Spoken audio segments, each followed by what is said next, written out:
सबसे पहले आपका मैं स्वागत करता हूं और आपसे जानना चाहता हूं कि शंकर लालवानी दरअसल लोकसभा के वो सांसद हैं जो इस बार की जो लोकसभा थी उसके सबसे ज़्यादा मतों से जीतने वाले सांसद इंदौर के हैं। 11 लाख से ज़्यादा वोटों से आपको जीते हैं। जी। शंकर जी, कभी आपने कल्पना की थी जब आप इंजीनियरिंग कर रहे थे कि इंजीनियरिंग करते करते कभी पॉलिटिक्स में आ जाएंगे और पॉलिटिक्स में भी फिर इतनी बड़ी जीत हासिल करेंगे, वो भी इंदौर जैसे शहर के? लोकसभा में टॉप किया है आपने, इंजीनियरिंग में तो आपने टॉप किया होगा, मुझे आपका रिजल्ट नहीं मालूम, मगर आप एक अच्छे इंजीनियर रहे। इंजीनियरिंग की आपने पढ़ाई की है मगर पॉलिटिक्स में टॉप कर रहे हैं, कैसे संभव हुआ है सब? देखिए, मैंने इंजीनियरिंग की उस समय मैं सर्विस में भी था कुछ समय के लिए। और जब सर्विस कर रहा था तब एक ऐसा मौका आया कि सर्विस करने से हम अपना और अपने परिवार का तो पेट पालन पोषण कर सकते हैं, लेकिन अगर समाज के लिए कुछ करना है तो कुछ हमें ऐसे फील्ड में आना पड़ेगा जहाँ ऐसा मौका मिले कि हम समाज के लिए करें। और चूंकि पृष्ठभूमि संघ की थी और भारतीय जनता पार्टी में शुरू से रुझान था, तो मैं सक्रिय राजनीति में आया और ये पार्टी ने मुझे मौका दिया समय समय पर। 15 साल नगर निगम में रहा, एक बार विपक्ष में रहे, एक बार जनकार समिति में जब कैलाश जी महापौर थे तब उनके साथ रहे, फिर सभापति रहे, फिर पार्टी ने मौका दिया तो इंदौर जिले का भारतीय जनता पार्टी का अध्यक्ष रहा, फिर पार्टी ने मौका दिया तो 2 बार इंदौर विकास प्राधिकरण का अध्यक्ष बना, और फिर पार्टी ने मौका दिया तो एक बार सांसद बना, फिर पार्टी ने मौका दिया दूसरी बार सांसद बना। नहीं, मगर किस्मत हो तो लोग कहते हैं शंकर लालवानी जी जैसी, कि क्या किस्मत पाई है। कांग्रेस ने उनके सामने एक बहुत बड़ा बम रखा था मगर वो हम फूट ही नहीं पाया और उसमें से आप निकल आए। देखिए, ये भारतीय जनता पार्टी की एक वातावरण था, मोदी जी की लहर थी, और सबको ऐसा लग रहा था कि विकास के बाद भारतीय जनता पार्टी के साथ, मोदी जी के साथ। तो हमने स्वागत किया, हमारे साथ जुड़े, हमारा परिवार बड़ा है, बहुत सारे लोग जुड़े, इंदौर में जुड़े, मध्य प्रदेश में जुड़े, देश में जुड़े। तो विकास की बात भारतीय जनता पार्टी के साथ है, मोदी जी के साथ है। मगर मुझे तो लगता है इंदौर में विकास की कुछ बहुत ज़्यादा ज़रूरत है ही नहीं। इंदौर तो मध्य प्रदेश का सबसे बड़ा शहर है और फिर अब तो लोकसभा की जो टिकट है वो तो राज्यसभा की टिकट जैसी हो गई है कि टिकट मिलने ही मतलब जीत की गारंटी, और वो भी बीजेपी के साथ। देखिए, ये हमारे भारतीय जनता पार्टी के जितने भी पूर्व महापौर रहे, मंत्री रहे, विधायक रहे, मुख्यमंत्री रहे, केंद्रीय मंत्री रहे, सबका पुण्य प्रताप है कि शहर में विकास लगातार हुआ है। और आप अगर देखेंगे, मुझे जब बाहर से लोग आते हैं 2-3 साल बाद जब इंदौर आते हैं तो उनको बदला बदला इंदौर लगता है। आप लगातार देखिए, इंदौर में तेजी से विकास हो रहा है, और जिस प्रकार विकास हो रहा है मैं आपको बताना चाहूँगा, चाहे इंफ्रास्ट्रक्चर हो, कनेक्टिविटी हो, रोड कनेक्टिविटी हो, रेल कनेक्टिविटी हो, एयर कनेक्टिविटी हो, लॉजिस्टिक हो, आईटी हो, स्टार्टअप हो, हर क्षेत्र में इंदौर ने काम किया है। और इंदौर स्वच्छता में नंबर 1 है। तो ये हमारी यूएसपी देश में नहीं, पूरे जब विदेश में भी जाता हूँ तो कहते हैं cleanest city of the India, वहाँ से आप आते हैं। तो ये तभी होता है कि हमारे इंदौर के लोग बहुत अच्छे हैं। इंदौर के लोग अच्छे हैं, इंदौर के सांसद अच्छे हैं, मगर अब इंदौर में कुछ बचा है विकास करने के लिए क्या? देखिए, इंदौर में हम चाह रहे हैं कि माननीय मुख्यमंत्री जी ने जैसे अभी ग्लोबल समिट की, बहुत सारे इशू हुए, माननीय प्रधानमंत्री जी कहते हैं कि देश की जीडीपी बढ़ना चाहिए, और उस देश की जीडीपी बढ़ने में इंदौर का बहुत बड़ा योगदान है। और जिस प्रकार इंफ्रास्ट्रक्चर का डेवलपमेंट हो रहा है, मैं चूंकि समय कम है लेकिन कभी मैं आपके बीच में आऊँगा तो पूरा इंदौर में आने वाले समय में जो काम हो रहे हैं। हाँ, मगर बात वही है, लोग कहते हैं कि मध्य प्रदेश का सारा विकास इंदौर में ही हो रहा है, बाकी सब शहर, बाकी तमाम शहर, बड़े कस्बे, बड़े संभाग बड़े पिछड़ गए हैं। तो लोग इंदौर को, बाकी लोग बहुत ईर्ष्या की नज़र से भी देखते हैं। नहीं, और अब ईर्ष्या तो नहीं। मध्य प्रदेश के मुख्यमंत्री यहाँ के प्रभारी मंत्री बन गए हैं, तो लग रहा है कि आखिर इंदौर में ऐसा है क्या? देखो, ये हमारा सौभाग्य है कि मुख्यमंत्री जी हमारे प्रदेश के, वो पूरे उनके नेतृत्व में ये काम हो रहा है। हमारे मंत्री हैं, 2-2 मंत्री हैं, आदरणीय कैलाश जी हैं, आदरणीय तुलसीराम सिलावट जी हैं, और महापौर जी हैं। हम सब मिलके एक, ये टीम वर्क से काम होता है। यानी जो राजनीति में काम कर रहे हैं वो एक टीम वर्क के अधिकारी हैं, वो एक टीम वर्क। तो इंदौर में हमने देखा है लगातार पिछले कई वर्षों से एक टीम अच्छी रही है, तो उसके कारण इकोसिस्टम डेवलप हुआ। विकास के बाद आपने कभी नहीं देखा होगा ये नकारात्मक है, सकारात्मक माहौल में देखा होगा। तो ये इंदौर की यूएसपी है कि मिलकर काम करते सब लोग। मगर इंदौर के लोग इस बात से बड़े ही चिंतित चिंतित हैं कि जो बगल में पीथमपुर में जो कचरा जल रहा है हमारे भोपाल की यूनियन कार्बाइड का, तो उससे इंदौर के लोग बड़े सशंकित हैं कि वहाँ का जो धुआं आएगा यहाँ के लोगों को परेशान करेगा। क्या कहेंगे इस पे आप?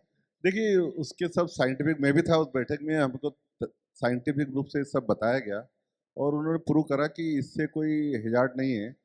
सब चीज़ों मॉनिटर हो रहे हैं, उस मॉनिटर के अंतर्गत ही सब हो रहा है। तो मुझे नहीं लगता है इसमें कोई ऐसा इश्यू आएगा जो कि जो हमारे सुप्रीम कोर्ट के डायरेक्शन पे हो रहा है। तो अब तो शुरू भी हो गया है, और उसका एनवायरमेंट इम्पेक्ट भी समय समय पर सुप्रीम कोर्ट खुद मॉनिटर कर रही है, तो मुझे नहीं लगता उसका कोई साइड इफेक्ट होगा। मगर इंदौर का जिस तरीके से विकास हो रहा है, चारों तरफ माने इंफ्रास्ट्रक्चर डेवलपमेंट हो ही रहा है, यहाँ की रोज़गार भी काफ़ी ज़्यादा है, मगर एक बड़ी चीज़ चिंता की बात ये भी है कि लगातार क्राइम भी बढ़ रहा है और ख़ासकर साइबर क्राइम। तो वो और एक नशे वाली बात, कि नशे वाली बात भी यहाँ बहुत बढ़ रही है, तो उसको रोकने के लिए क्या कहेंगे आप? देखिए, नशा एक सामाजिक बुराई है। सरकार, पुलिस लगातार इसमें काम कर रही है। लेकिन इस ये सामाजिक बुराई में समाज को भी इसमें अपना योगदान देना चाहिए। क्योंकि हर घर-घर में या हर चौराहे पे पुलिस तो नहीं हो सकती। पुलिस अपना प्रयास पूरा कर रही है, प्रशासन अपना पूरा प्रयास कर रही है। सरकार के निर्देश हैं कि इसको सख्ती से रोका जाए और हम उस जड़ तक पहुँचने का प्रयास करें कि कहाँ से शुरू हुए। जो पेडलर हैं या जो मिडलमैन हैं, उनको छोड़ने के बजाय जहाँ से ओरिजिन है, उसको हम पकड़ने की कोशिश करें और कुछ सफलता मिली है, आने वाले समय में और सफलता मिलेगी। मगर आपको जब पहली बार सांसद की टिकट दी गई थी, तो आपको नहीं लगा था कि एक बहुत बड़े जूते में आपका पाँव डाल दिया गया है? क्योंकि यहाँ जो पुरानी सांसद थी, 9 बार की सांसद थी सुमित्रा ताई, और उसके बाद फिर आप जैसे एक व्यक्ति को दिया गया था, तो कितनी बड़ी ज़िम्मेदारी का एहसास था आपको? देखिए, भारतीय जनता पार्टी में एक कार्यकर्ता के रूप में हम काम करते हैं और हमारा बहुत बड़ा परिवार है। हम सब मिलके काम करते हैं। शंकर लालवानी तो एक है, लेकिन उसके साथ पूरी भारतीय जनता पार्टी है और शहर की जनता है। तो मुझे लगा कि सब मिलके करेंगे और आपने देखा कि इन वर्षों में अगर मैं विकास की बात करूँ, शुरू के अगर दिन छोड़ें, शुरू के दिनों में कोविड था, 2 साल हमारे कोविड में गए। लेकिन कोविड के बाद जो हमने किए हैं काम, अगर मैं उदाहरण देके जाऊँ कि इंदौर से जो खास करके रोड कनेक्टिविटी है, पहले इंदौर से हैदराबाद जाने में 17-18 घंटे लगते थे। जब अगली बार आप आएँगे इंदौर से, हैदराबाद आप 9 घंटे में पहुँचेंगे। क्या बात इंदौर से नागपुर अब 12 घंटे में पहुँचते हैं। अगली बार जब आप इंदौर आएँगे अगले साल, तो इंदौर से नागपुर आप साढ़े 7 घंटे में पहुँचेंगे। तो इंदौर से एक नया रोड हम जयपुर को ले रहे हैं। कॉरिडोर जो बॉम्बे दिल्ली कॉरिडोर है उससे जोड़ रहे हैं। ओंकारेश्वर आने वाले 1 साल में अभी 2 ढाई घंटे में पहुँचते हैं, ओंकारेश्वर आप 1 घंटे में पहुँचेंगे। तो ये इंफ्रास्ट्रक्चर है, यही नहीं, रेलवे की अगर बात करूँ कि रेलवे में हम इंदौर जो खंडवा है वो आने वाले 2 साल में पूरी होगी। इंदौर बुधनी का काम चल रहा है, इंदौर उज्जैन डबलिंग हो गया, इंदौर दाहोद का काम हो रहा है और सबसे बड़ी बात जो इंदौर से मनमाड़ है, तो साउथ से लेके नॉर्थ तक 200 किलोमीटर कम हो जाएगा।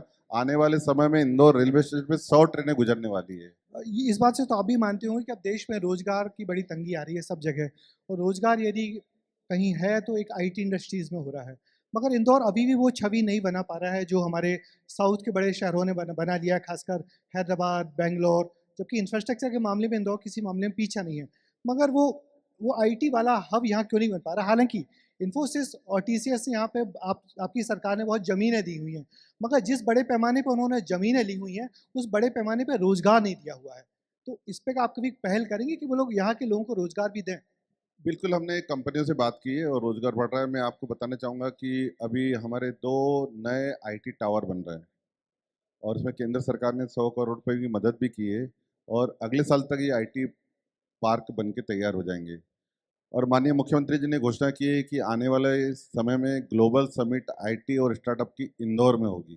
तो ये इंदौर के लिए बहुत अच्छी अपॉर्चुनिटी है कि इंदौर आने वाले समय में आईटी का हब बनने वाला है और मैं देख रहा हूँ लगातार आईटी की कंपनियां आ रही हैं। एक इकोसिस्टम की जो कमी थी उसको हम पूरा कर रहे हैं। खास करके कनेक्टिविटी मैंने कहा, हमारी जो एक कमी है जिसको हम लगातार प्रयास कर रहे हैं वो है इंटरनेशनल फ़्लाइट को लेकर। हमारा इंटरनेशनल फ़्लाइट अभी दुबई तो शारजाह है, हम चाह रहे हैं अन्य देशों से भी जुड़े और उसके लिए परिवहन जो हमारे एयरपोर्ट के जो मंत्री हैं वो इंदौर आए थे, मैंने उनसे बात की थी, सरकार से हमारी बात चल रही है। अभी जो सरकार ने नीति बनाई है सिविल एविएशन को लेकर, उसमें मुझे लगता है कि अंतर्राष्ट्रीय फ़्लाइटें वो शुरू होने वाली है। जैसे ही अंतर्राष्ट्रीय फ़्लाइट शुरू होगी तो हमारा आईटी के क्षेत्र में जो एक इकोसिस्टम है वो डेवलप होगा और मुझे लगता है ये शहर इतना बेहतर है कि यहाँ आबोहवा अच्छी है, लोग अच्छे हैं और हमारे पास यूथ थिंक टैंक भी है। तो ये सब ऐसा इकोसिस्टम है जिसमें आईटी आने वाले समय में साउथ और पूना तो सैचुरेट हो गया है, अब आने वाला समय इंदौर का है। बहुत बढ़िया, आने वाला समय इंदौर का है, ये इंदौर के सांसद दावा कर रहे हैं, बहुत बड़ा वायदा कर रहे हैं। सर, स्टार्टअप की मैं भी बता दूंगा, स्टार्टअप में इन 5 सालों में पहले 700 स्टार्टअप थे हमारे, अभी बढ़ के 3000 से ज़्यादा स्टार्टअप रजिस्टर्ड है, अनरजिस्टर्ड तो 5000 से ज़्यादा है। तो आने वाला समय स्टार्टअप का भी है क्योंकि स्टार्टअप पार्क बना रहे हैं, इंक्यूबेटर सेंटर है। अभी हमने आईआईटी में जो स्टार्टअप में काम करने वाले हैं आज 15 दिन पहले ही हमने दिल्ली में आईआईटी के जो छात्र हैं जो स्टार्टअप में काम कर रहे हैं, उनको केंद्र सरकार ने 5 करोड़ रुपए तो उनको दिए हैं, और अगर देंगे तो और हम आगे काम करेंगे। तो मुझे लगता है स्टार्टअप को लेकर भी एक अच्छा आने वाले समय मध्य प्रदेश सेंट्रल इंडिया का एक हब बनेगा। वैसे तो इंदौर देश का इतना खुशनसीब शहर है जहाँ पे आईआईटी और आईआईएम एक ही शहर में मौजूद है, मगर आप इस मंच पे बैठ के इंदौर की जनता से क्या वायदा करने जा रहे हैं कि अगले 5 साल में इंदौर कहाँ होगा? देखिए, मैं हमारे इंदौर की जनता है और आप भी हैं, वो गवाह रहेंगे। आने वाले समय में हम इंदौर का एक ऐसा मास्टर प्लान बना रहे हैं। वो मास्टर प्लान नहीं, एक मास्टर प्लान तो मेट्रोपॉलिटन अथॉरिटी सरकार बना रही है, पर आने वाले समय में हमने जो अर्थशास्त्र से जुड़े हुए लोग हैं, इंडस्ट्री से जुड़े हुए लोग हैं, उसमें हमने प्रमुख 5 सेक्टर लिए हैं जो इंदौर को डेवलपमेंट में काम आएंगे। टूरिज्म है, मेडिकल टूरिज्म खास करके, आईटी और स्टार्टअप, इंडस्ट्री, नमकीन और रेडीमेड का, इन सब सेक्टरों से हमने अलग अलग सेक्टर में बात की है। अभी हमारी जो जीडीपी है, उस जीडीपी को हम आने वाले 5 साल में डबल करने वाले हैं। तो ये देश के प्रमुख शहरों में आएगा जो 5 साल में अपनी जीडीपी डबल कर रहा है, उसका डॉक्यूमेंट बन गया है। हम आने वाले समय में हम इसको पब्लिश भी करने वाले हैं। चलिए, बहुत बहुत शुक्रिया। स्वागत करिए अपने सांसद का जिन्होंने धन्यवाद। इतना बड़ा वादा किया कि इंदौर वो शहर होगा जो देश के उन शहरों में शामिल होगा जिसकी जीडीपी दुगुनी हो जाएगी, है ना? और मुझे तो लगता है जैसा लग रहा है जीडीपी डबल से भी ज़्यादा हो सकती है, ऐसा मुझे आभास हो रहा है जो देख रहा हूँ इंदौर में डेवलपमेंट हो रहा है। चलिए सांसद जी, कल कल से लोकसभा का सत्र भी है, आपको जाना भी है, और मगर आप धन्यवाद। यहाँ आए, जनता से बात की, आपका बहुत बहुत शुक्रिया। धन्यवाद। बहुत बहुत आभार।